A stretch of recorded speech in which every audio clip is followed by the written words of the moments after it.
Halo, selamat datang di podcast Komik Indo, tempat gue bahas komik tanpa bias patriotik. Iya, kenapa diulang lagi tagline episode pertama? Soalnya komik yang mau gue bahas kali ini ada hubungannya sama patriotik. Enggak juga deh. Sebenarnya ini masuknya era revolusi sih. Yalah ribet amat. Ntar soal patriot-patriotan gue bahas nanti. Ya, pokoknya pada kesempatan ini gue mau coba ngebahas komik yang IP originalnya diciptakan oleh Bapak R.A. Kosasih dan saat ini IP-nya berada di bawah naungan Bumi Langit. Komik yang akan gue bahas ini adalah komik Sri Asih, Celestial Goddess, karya Archie the Red Cat dan Devita Krisanti.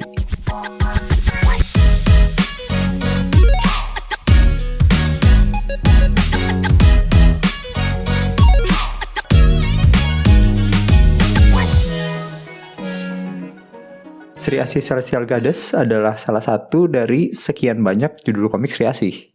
Iya, jadi sebenarnya judul komik Sri Asih ini ada lumayan banyak dan tokoh yang jadi Sri Asih itu nggak selalu sama. Jadi gini, Sri Asih itu adalah nama seorang pahlawan atau jagoan yang menjadi titisan dari Dewi Asih. Yang mana kekuatan Dewi Asih ini akan selalu ada atau selalu menitis pada seseorang di tiap zamannya. Nah, Sri Asih Celestial Goddess ini mengisahkan seorang gadis yang menjadi titisan Dewi Asih di zaman modern. Zaman sekarang-sekarang inilah. Namanya Alana. Seorang siswi SMA yang terbilang cukup tegas dan diceritakan cukup bisa diandalkan lah sama teman-temannya. Cuma yang gak diketahui sama teman-temannya itu, Alana sejak kecil diberkahi kemampuan untuk melihat makhluk halus atau lelembut. Yang mana dia sendiri sering ketakutan sama sosok dari makhluk-makhluk itu. Nah, pada satu malam ada kejadian di mana teman-temannya Alana kesurupan, diganggu makhluk halus dengan energi negatif gitulah.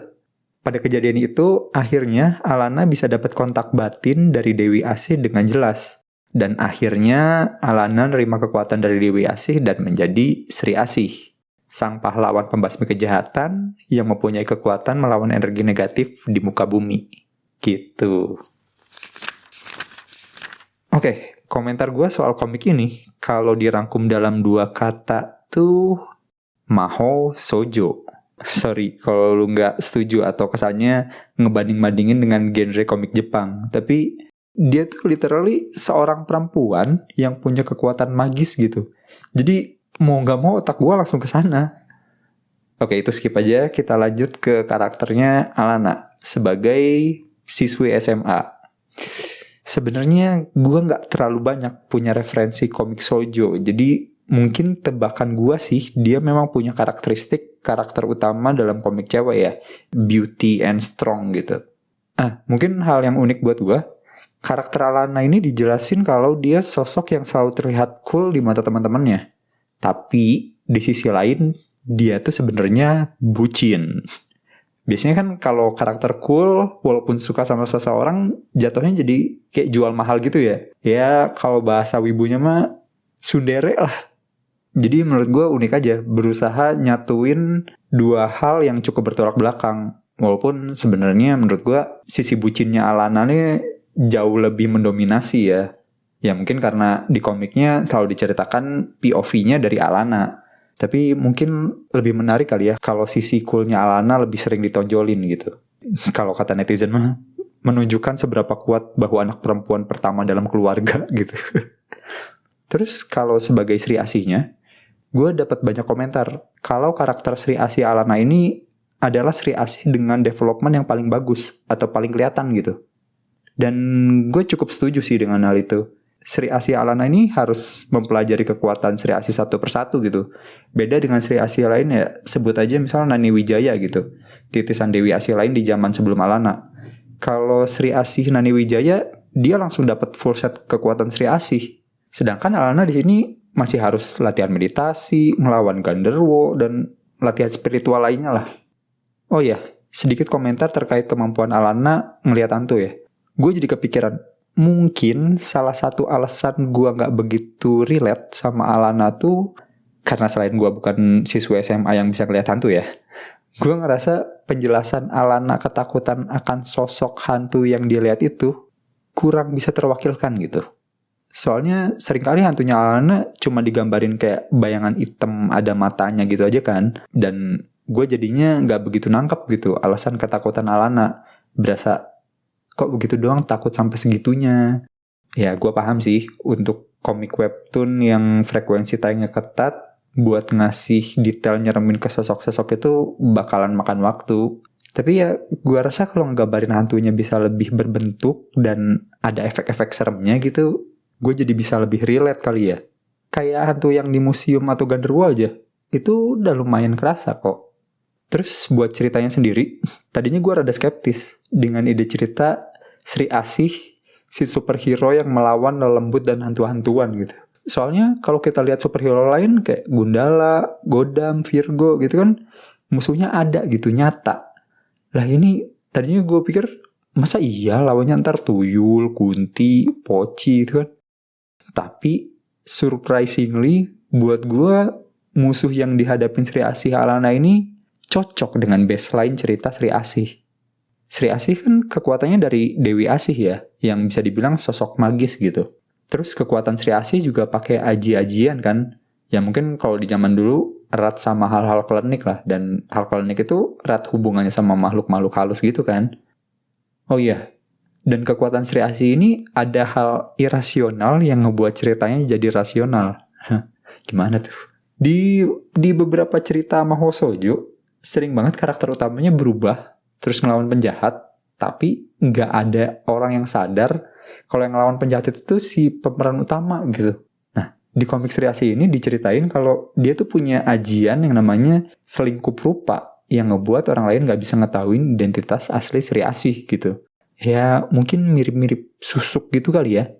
Tapi dengan ini jadi masuk akal gitu. Sekalipun si Alana nggak pakai topeng, tapi orang-orang biasa tuh nggak bisa tahu kalau Sri Asih itu Alana.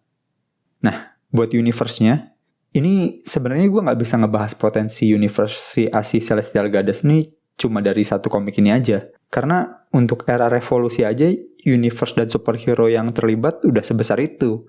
Belum lagi nanti kalau ngomongin era-era kebelakangnya gitu. Tapi kalau gue bahas sekarang, satu episode podcast aja nggak bakalan cukup. Jadi gue mau keep it low aja, ngebahas universe yang dijelasin di komik Sri Asih Celestial Goddess aja dulu. Plus mungkin sedikit intro tentang pembagian zaman Sri Asih kali ya. Oke, pertama untuk zaman di universe-nya Bumi Langit, di mana universe Sri Asih berada, zamannya itu terbagi ke beberapa zaman, dan di tiap zamannya itu selalu ada Sri Asih. Baik di era pusaka, era jawara, era patriot, ataupun era revolusi. Nah, seperti yang gue bilang tadi, untuk Sri Asih Celestial Goddess ini, zaman yang diambil adalah era revolusi, zaman modern. Dan di komik ini juga sempat disebut, ada superhero lain selain Sri Asih, kayak Gundala, Aquanus, sama Virgo. Nah, balik lagi ke skeptisnya gue tentang Sri Asih dan makhluk halus. Ternyata dengan ngebuat Sri Asih ngelawan makhluk halus ini, ngebuat universe-nya Sri Asih harus bergesekan sama negeri dan dimensi siluman gitu.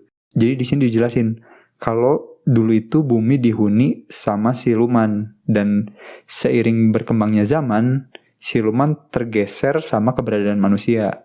Nah ini nggak tahu nih, apakah pemisahan penghuni siluman dan manusia ini adalah akibat Gunung Toba meletus, yang mana jadi awal dari era legenda atau bukan. Tapi pergeseran penghuni di muka bumi ini ngebuat sebagian siluman gak suka sama manusia.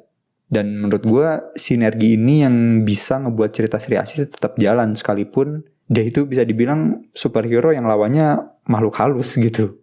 Dan kalau ditarik mundur lagi ke era legenda, Sri Asih di zaman itu tuh berasal dari kerajaan Rawaya, yang memang karakteristik utamanya itu punya kekuatan spiritual yang tinggi gitu.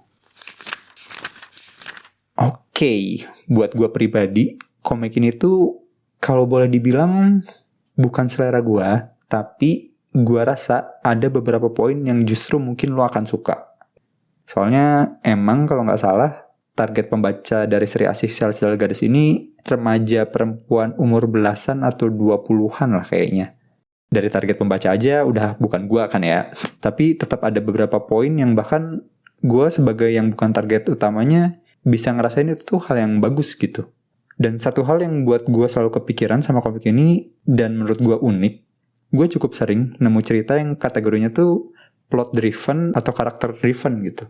Cuma buat komik Sri Asih Celestial Goddess ini sotoy-sotoyannya gue aja ya. Dan gue pun gak tahu sebenarnya ada formula ini atau enggak di dunia kepenulisan. Tapi kalau boleh gue kategorikan seenak jidat gue, komik Sri Asih Celestial Goddess ini adalah komik yang ceritanya driven by universe. Soalnya gue ngerasa karena setting universe-nya yang kayak gitu dan saling bergesekan, jadinya ngebuat Sri Asih harus menghadapi pertarungan dan perkembangan kayak sekarang gitu. Aneh ya? Iya aneh sih kayaknya gue mengada-ada aja sih ini. Oke, skip. Tapi gue sempet nanya ke sesama penyuka komik juga, dan kalau menurut beliau, komik Sri Asih ini kategorinya masih karakter driven. Iya, masuk akal juga sih. Soalnya emang kalau dari Sri Asih yang lain kan, development Alana ini yang paling kelihatan kan ya? Ya, kalau lu nanti mungkin ada pendapat lain, mungkin bisa juga kita DM-DM-an soal ini ya. Oh iya, untuk komik Sri Asih ini sendiri sebenarnya lagi dalam status hiatus sejak Februari 2021 kemarin. Tapi kalau lu mau baca, lu bisa baca full season 1-nya di Webtoon, gratis. Asal lu punya apps dan kuota bisa langsung gas maraton baca. Atau kalau yang suka fisiknya juga ada komik fisik Sri Asih Celestial Goddess dan komik-komik Sri Asih yang lain. Untuk komikus-komikusnya sendiri, sekarang masih aktif di dunia ilustrasi dan masing-masing juga ada project sendiri. Nanti untuk link Patreon, karya Karsa dan lainnya gue taruh di deskripsi kayak biasa ya. Siapa tahu lu mau kepoin karya terbaru mereka dan mau ngedukung mereka secara lebih juga kan ya. Oke, kayaknya segitu dulu buat review komik kali ini. Dukung terus perkomikan Indonesia, bukan hanya karena nasionalitas, tapi juga karena kualitas. Semoga bertemu lagi di episode selanjutnya. Bye-bye.